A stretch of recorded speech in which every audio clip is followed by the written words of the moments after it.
The 90-Day Fiancé franchise involves cast members marrying in the United States, but not all foreign fiancés made it to the America to tie the knot.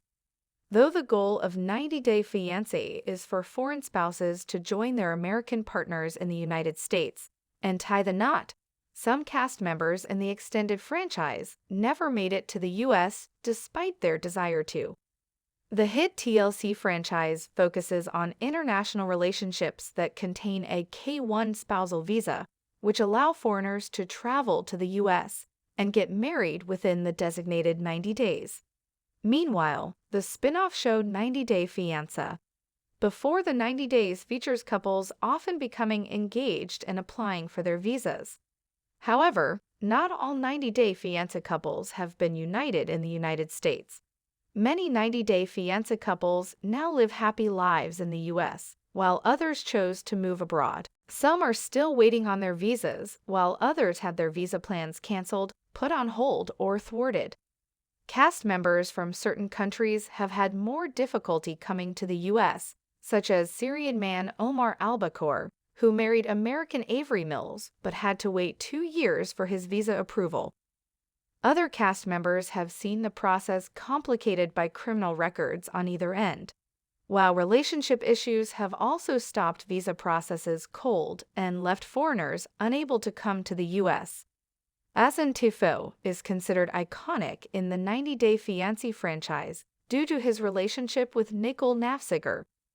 The Moroccan man is one of many cast members who never came to the United States, as Azan and Nicole ultimately never made it down the aisle.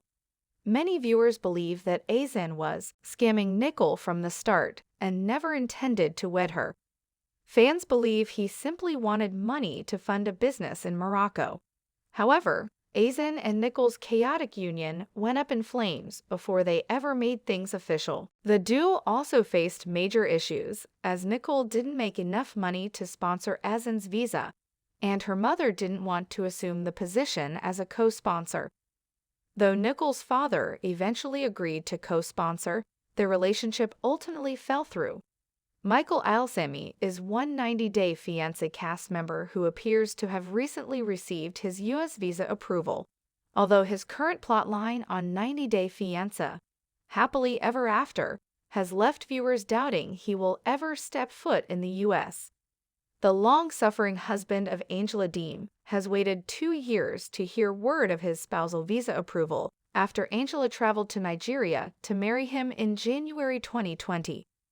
Though Michael might have received his visa approval in real time, Angela is threatening to pull her support on the show due to ongoing relationship problems and her own trust issues.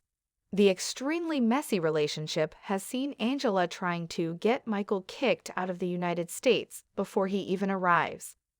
Amira Lalisa from 90-Day Fiancé Season 8 infamously never made it to the U.S. to be with her partner, Andrew Kenton. The Frenchwoman received her K-1 visa in early 2020, but things got complicated with pandemic restrictions. She first tried to meet Andrew in Mexico to quarantine before entering the U.S., but was detained and deported. Andrew then infamously enjoyed the resort trip solo while Amira was being detained. They ultimately split before Amira made it to the U.S. after their next plan to meet in Serbia fell through. Ryan Kerr is another 90-Day Fiancé Season 8 cast member who never made it to the U.S. after his relationship collapsed.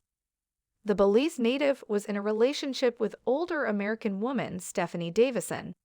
When they broke up, Stephanie started seeing his cousin Harris, who she previously hooked up with during a fight with Ryan. Stephanie then flirted with the idea of bringing Harris to the United States instead of Ryan. However, she ultimately decided to sponsor neither man.